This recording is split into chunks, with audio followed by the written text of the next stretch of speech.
Hey, Alexia. Hey, Foster. Welcome to the United States of America. America. Hey, guys. What's up? It's Foster from Inglês no Cru. I am here with the one, the only... Alexia Souza, the way that I like to say my name. Souza. Souza. Meu Deus. They can say Souza. Okie dokie. So, Alexia, you are in the United States. Yes, I am, sir. And let's just give a little bit of background information, background history about Inglês no Cru Rádio. We have recorded episodes about everything. We ask our listeners, what do you like?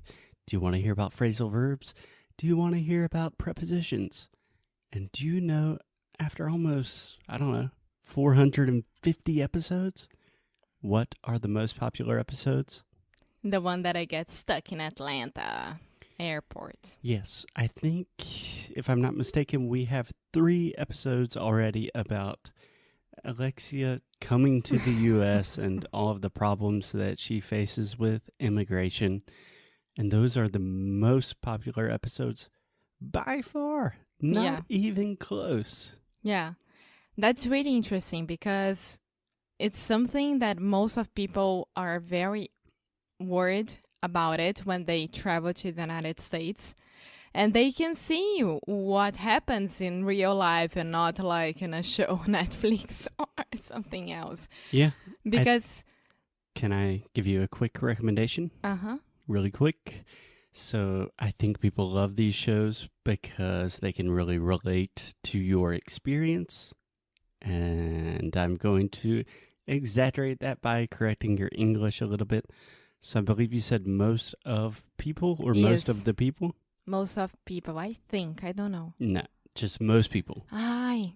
So if you want to say maior parte das pessoas or maioria, in English, we would normally say most people. Or the majority. Yeah, a little bit more formal, but honestly, in a normal conversation, I would say most people. Okay.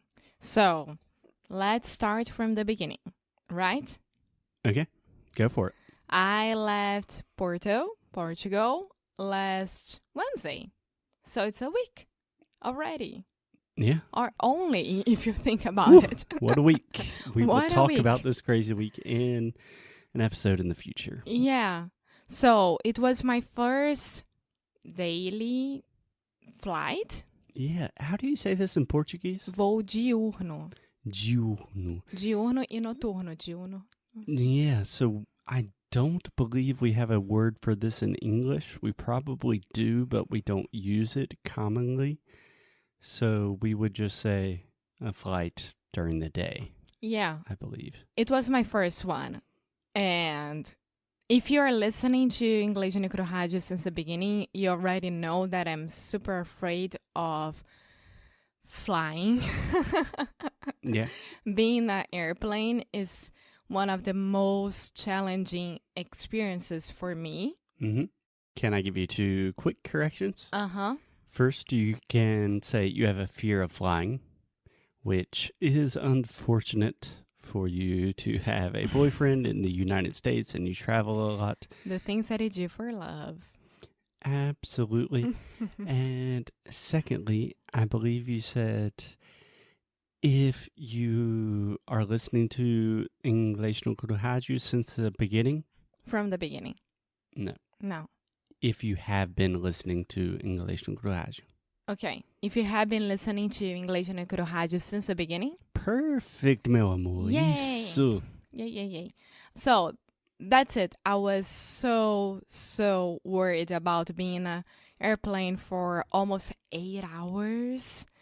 And because I did like Porto, Lisbon, Boston, Charlotte. Mm-hmm. That was my plan. Right. 2 things that I think are super interesting. First, the pronunciation of cities in the U.S. Boston. When you were saying Boston, you were saying ba, tipo, Alexia, né? Boston. That's crazy. Also, Charlotte. Can you say that in Portuguese for me? Charlotte. Yes. It Charlotte. literally took me more or less a year to Yeah. understand what Alexia was saying when she was like, I don't know if I should go to Atlanta or Charlotte. And I was like, Atlanta, because the other city I've never heard of. And what was my other point? The cities in the U.S.? Nah, I think that's it. Okay, so before flying to the United States, I started to search on the internet how was Boston airport for immigration situation. Yeah. And then I started reading that it has one of the largest Portuguese community there. Yes, one of the largest Portuguese communities. And I imagine most people know this, but Alexia is a Brazilian, but she also has Portuguese citizenship. Yeah. So you have dual citizenship, right? Yes. So this time, actually, I didn't bring my Brazilian passport with me for the first time. Ooh, scandalous. Yes, it is for me. It's like, okay, I'm only Portuguese right now. I don't need my Brazilian passport. And it was really, really weird. It was a weird feeling, to be honest. I can't imagine traveling without my American passport. Yeah. That's a crazy idea for Yeah. another episode, probably. Yeah, and a week before, Foster traveled to the United States, and he was telling me that at his airport in Philadelphia. there was the machine Yes. for my type of visa and the Canadian visa as well.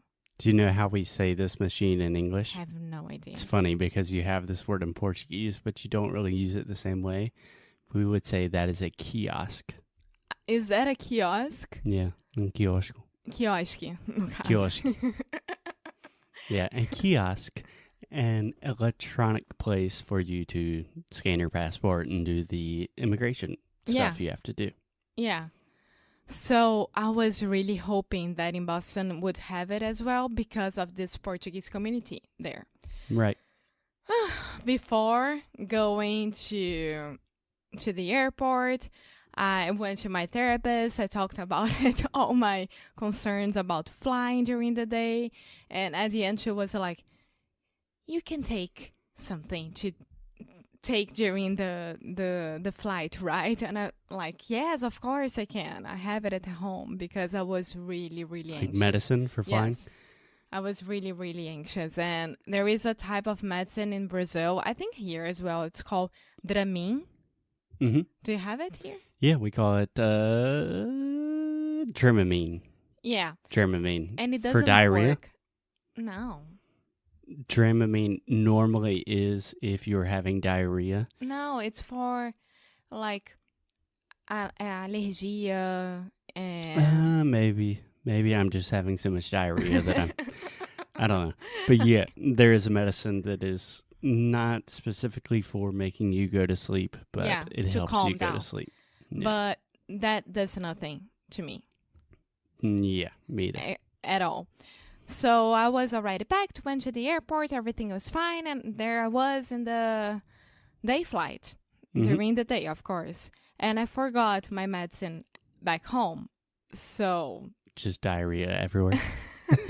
so I managed to get a Wi-Fi inside the airplane because TAP airplane was amazing, the best one ever in every single way. I made a friend, an American friend, of course. Ooh, an American friend. So just two things really quick, Alexia. First, TAP Portugal. You're referring to the Portuguese airline TAP. Which in Transportes Portuguese, Aéreos Português. yeah, you would say TAPI in TAPI. Portuguese. TAP. Secondly, just to remind listeners that don't know this, the first, I believe, 3 or 4 times that you went to the U.S., you arrived in Atlanta or Charlotte. Normally Atlanta. I would have to stop in Atlanta, either way. Yes. So every experience you had in Atlanta was not fun, to say the least. You can listen to those episodes. We will put them in the show notes. But America just did not want to accept this sweet little girl sitting in front of me. But in Boston, what happened? So I got to Boston. I started to walk, and I got there at 3 p.m., more or less, in the United States, of course, and it was empty and totally different from the morning arrivals, I think. And it was completely empty, so I started to walk, and then there was the machine. I was so happy about it. The kiosk was there, and there was a guy helping people out, and I scanned my passport. I had to answer all the questions like, are you bringing any guns to the United States? Are you bringing any food? Are you planning to stay overtime? Do we have a return ticket? And it was like, no. And then they print your face. Yeah, you take a picture. I think there's even the option just to say no to all questions. I don't read the questions. I just say no. Yeah, because you're American. I had to read, and it was all in Portuguese, so no problem at all. Cool. Yeah, and then they give the machine gives you this paper. You had to bring it to an officer, and it's there when things get very confused. Confusing, most of times. Yeah. So just in general, we would use confusing as a verb. Like, that confuses me. But confusing, you're talking about the situation. Mm-hmm. All right? Yeah. And then the guy said, next. I was there, said, hello, officer, good afternoon. He looked at me and said, how long are you staying in the United States?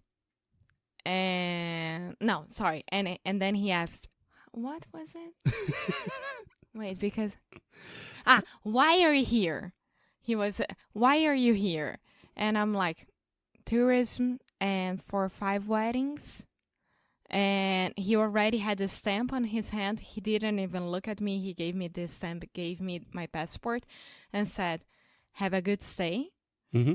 And I started to look around to see if there were cameras or something happening around me, if there was only a pre-interview and then I had to pass through another one. Someone hits a button and it's like, yes. nah. You are caught. You're arrested in the U.S. forever. And then I started to smile as I walked to my bag, because I was like, is that easy? Is this what happens to every single person in the United States that are coming from Europe, maybe? Is this a thing from Brazil or from South America? I have no idea. Every single person that is coming from the United States. And I don't know about every single person, but for me, that is the typical experience that I arrive back to the U.S. and they're just like, hey, what were you doing? Where were you? It's like, I was in Portugal. Okay, cool. And just stamp my passport. Yeah, and then I grabbed my bag. When I was walking with my bag, 3 other officers, new ones, they were checking everyone again. Mm-hmm. And then I was like, that's it. That's when they asked me more things. Did they ask you anything that was... Why you're here? For how long? So many weddings, right? So they were completely cool with you. They were not trying to implicate you in any international terrorist organizations. Not at all. And my main point of this episode is that you don't have to be afraid of going to the United States. Yes, it sucks. It's very overwhelming. It can get you very exhausted. But it was fine. And I'm here. And I'm so happy about it. Yeah, I think the best thing for the people listening to this show, if you have not listened to the episodes of Alexia's previous immigration adventures, listen to those and you can hear the worst possible thing that can happen to you. And then listen to this one again and you can recognize, the worst is not that bad. The best... Alexia's saying the worst is that bad. Yes. Okay, well, the worst thing that can happen is manageable. You will survive. Yes, it is. And the best is just kind of boring, and you just pass through and you go to the U.S. Thank God. I only want boring experiences. Exactly. So I hope this episode was not boring for everyone listening. But Alexia, we are happy to have you back in the land of the free. Anything else you want to tell our listeners? No, just come to the United States. Okay. Yeah. I mean, come if you have the money and you're... Amor, pelo amor de Deus. That's another conversation for another episode. But for now, we will see you guys tomorrow. Bye. Bye-bye.